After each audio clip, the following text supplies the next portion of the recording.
Knowing an entity's name gives you a bond to them in some type of power relationship, which is why these entities never want to tell you their name. They don't want to do it. We don't know the entity we call Satan. We don't know his name. Satan is a title. It means the adversary. Go into that because you talked about it yesterday at dinner. Yeah. Lucifer, which is light bearer, Halal bin Shakar, light bearer, son of the first light. That's a title, not a name. In the Garden of Eden, the serpent, which is an unfortunate translation, the word is Nachash in Hebrew. Nachash can mean snake if it's used as a noun. It's not used as a noun in Genesis chapter 3. It's used as a title. And as a title, Nachash means the enchanter or the shining one. So Adam and Eve were not talking to a garden snake on a tree. They were talking to a shining, luminescent being. They were talking to an Elohim.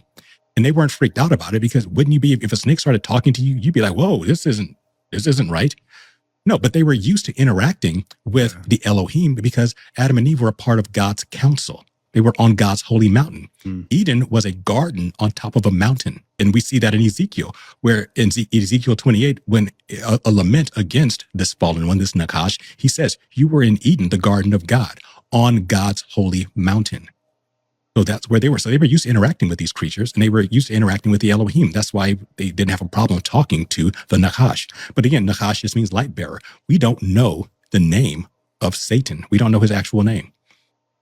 Now, he presents himself, and other Elohim present themselves by different names: Moloch, Baal, Dagon, Kronos, you name it. But those aren't their names.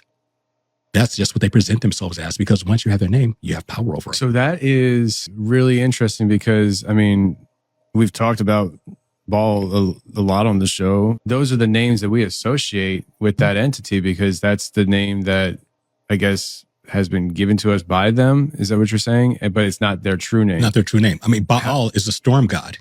He is the Phoenician and Canaanite storm god. Go to the Greeks, that same god is called Zeus. Gotcha. You go up north to the Nordic areas, that's Thor or Odin. One entity, many faces for depending on the Same audience.